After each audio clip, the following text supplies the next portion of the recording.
women in Florida were granted the right to own property as a result of the Adams-Honest Treaty. Later, now listen to this.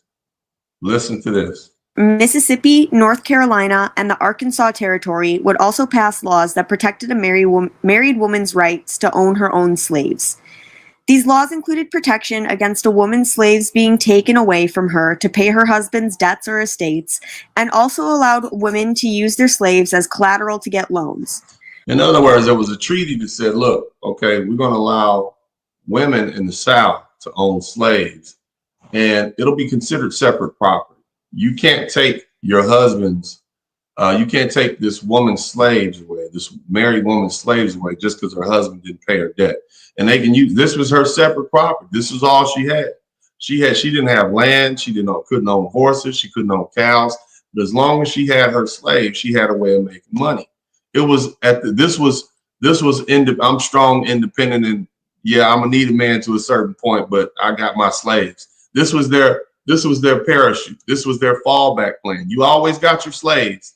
If that damn Tommy Jenkins don't work out right, you can take your slaves and move on. This was a financial incentive, just like divorce here in America has a financial incentive. That's why you have so many women doing it. These women had an incentive to own slaves and keep the system of slavery going. And that word spread. It's just like word is spread now about the situations, with divorce and child support. They recognize it for what it was, a hustle, and they didn't want it to change. White women were afforded these protections because political leaders saw them as a key to Western and Southern expansion, especially in the women weren't going over there they damn sure wasn't going to Texas and Oklahoma and all these different places if they couldn't bring their slaves with them. So basically what this means is, okay, let me get this straight. You want me to move from Virginia to Oklahoma to expand the America's territory, but you're not going to let me bring my slaves? Which means what? I got to do all the domestic work. I got to breastfeed these kids. I got to wash these kids. I got to have sex with my husband. Oh, hell no. We're not going over there. We definitely not going over there. And if they're not becoming a slave state, we're not doing it. That's what these women's rationale was. So what I'm telling you is they wanted these women to say, yeah, let's go over there. I mean, it's a slave state. I can bring my slaves. It'll be a new place. As long as I don't have to do any work, it's all good. That's how slavery was increased. That's how it was. It moved. That was one of the reasons it moved through the world, moved through to the West. Florida.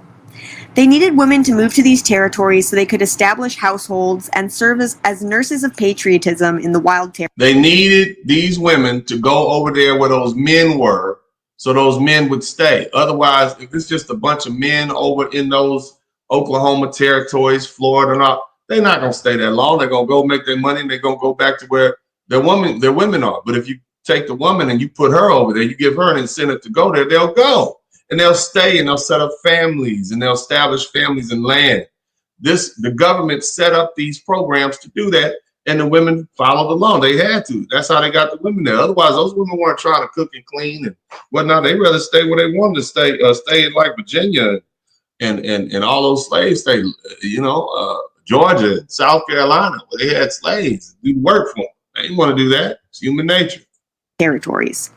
Letting them own slaves was one way that they could convince white women to stay in the territory, while also serving their own interests of expanding slavery in general. For white women, the ability to own slaves was a crucial way for her to support herself if her husband died. It was a crucial way for her to support herself. Crucial. Meaning like your lungs and your heart are crucial to your survival. It was crucial. This was the fallback plan. They had an incentive to have slaves, and don't let them escape anymore. All right. This was your antebellum Karens here. Or racked up too much debt. It also gave slave-owning women enough financial security to divorce their often abusive husbands, since they could rent out their slaves for income. Listen to that. They're often abusive. These white men would get drunk and they would beat the living tar out of these women. Then they'd go have sex with all the black women that they could. Probably threw a few young girls in there. You see what I mean? This is what these white women had to deal with. You're dealing with a bunch of hillbilly. Mind you, when you're dealing with a tyrant who's used to being all powerful, You think he's going to stop with beating those slaves? He's going to beat that woman just like that. It's just like he did them. She was considered property too. All she had was her slaves. And so she was being beaten. What did you think she did in abuse? What do you think she did to her children? This is what was going on during this slavery, during these genteel periods. Don't let them long dresses and bonnets fool you. These are some savage folks going on, some savage times. Comes or use them to acquire a loan.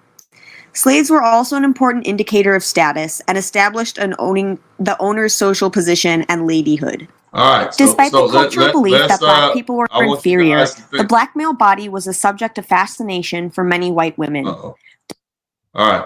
So they kind of skipped ahead to the black male body, but I want to talk to you about social status. Now, I've explained to you guys before that the people with the most social status are the ones that get the most attention. I've explained to you also that whereas men are, the currency of manhood is respect, the currency of womanhood is attention. They will do anything for attention. They will strip half naked and appear on the Instagram to get likes, anything for attention. They will do that for attention. That's what they do. It's part of how human beings are socialized. It is part of their biological imperative. The ones who get the most attention, guess what? They get to be in the center of the social circle. They get to get the most protections. The one who get kicked out, who gets ostracized, they end up in the woods with the bears and the lions and the tigers and die. Look at primate development. That's how it is. That's how people are drove. And so social status, how many slaves you had, the type of slaves you had, that was a social status. So this wasn't just about an economic system. It was about social status. So you're asking this woman, look at the story of Job. Job's wife was mad, not only because Job lost his money and his land and his children, because her social status dropped. She went from being a rich man's wife to being a poor, sick man's wife. And she was stuck with him. Her social status. You don't believe me? Okay.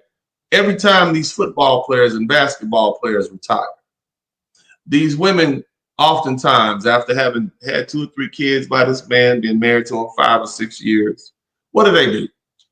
All of a sudden, he has the same amount of money. He's still the same person. But because he's a no longer NBA black basketball player, a professional football player, or whatever, he's lost social status. And I'm absolutely certain that's part of the computation when she determines whether or not she wants to stay with him. He no longer has that social status. He's just a has-been. And so she's the wife of a has-been. So think about that, fellas. So social status is important to women. The reason they have these purses, what does it show? These expensive purses show that I'm well taken care of, especially if they can get some man to buy it. It increases their social status. They don't want to marry a blue-collar worker who makes $150,000 a year as a plumber, but they will marry an engineer or a doctor or a lawyer who makes $150,000 a year as a plumber, as a doctor or lawyer, because he has a higher social status. That's what they're telling you. Okay, fellas, think about this. This is real to them.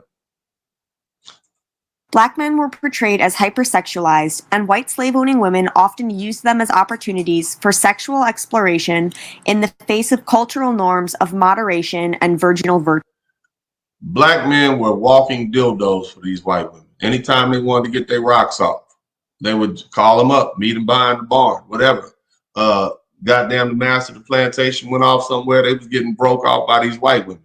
A lot of these half-white children that we see popping up are not the children of white men and black women during slavery. Oftentimes they were white women and black men, and then they would give that baby off to somebody in the slave quarters and have them raise them. I mean, she was breastfeeding the woman's kids anyway. What's the difference? That they would have to send the woman down south to send the north and, leave the baby somewhere else. They would do all kinds of stuff. They'd oftentimes abort those babies in some very heinous ways also.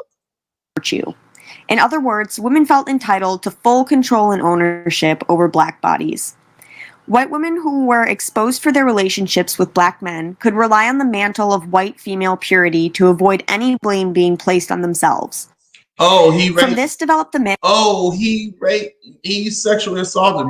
We hear the story all the time. That's what they do. Go in there and lie and say, oh, he did this to me. Poor man he was basically between a rock and a hard place. This is DennisSpurling. I'm an attorney here in Houston, Texas. My mandate is to be an advocate for black men. DennisSpurling got the mic on fire. I'm a black father, I have black sons. Tune in, weekly feeling inspired. From the heart, real talking night. Every episode brings a light. Subscribe, hit the like, won't you My dare. voice, my wisdom. Share the love, you know it's fair. Join us every Cold outside, listen King coming. Drop some coins in the collection plate. Alright, let me roll out. Comment below, let's start the chat. Insight so deep like we sat. Together vibing, no need to wait. DennisSpurling always first. What's up? Welcome to the Subscribe, broadcast. hit the like, won't you dare. Share the love, you know it's fair. Join us every week, don't be late. Drop some coins in the collection plate. Yeah, they peso tricky. Some of y'all can't help it. Some of y'all can't help tricking. Some of y'all got a soft spot for her. You enjoy the ride, come say hi. Catch the wave, don't pass by. Lifted spirits, always in sight. In this podcast, joy takes flight. Subscribe, hit the like, won't you dare. Share the love, you know it's fair. Join us every week, don't be late. Drop some coins in the collection plate. Drop some coins in the collection plate. Like, sharing, and subscribing to the channel. I'm about to show you something.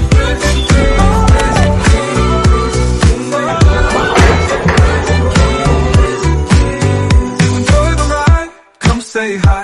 Catch the wave, don't pass by. Lifted spirits always in sight. In this podcast, joy takes flight. Subscribe, hit the like, won't you dare. Share the love, you know it's fair. Join us every week, don't be late. Drop some coins in the collection plate. Drop some coins. Donation. I thought it was a trap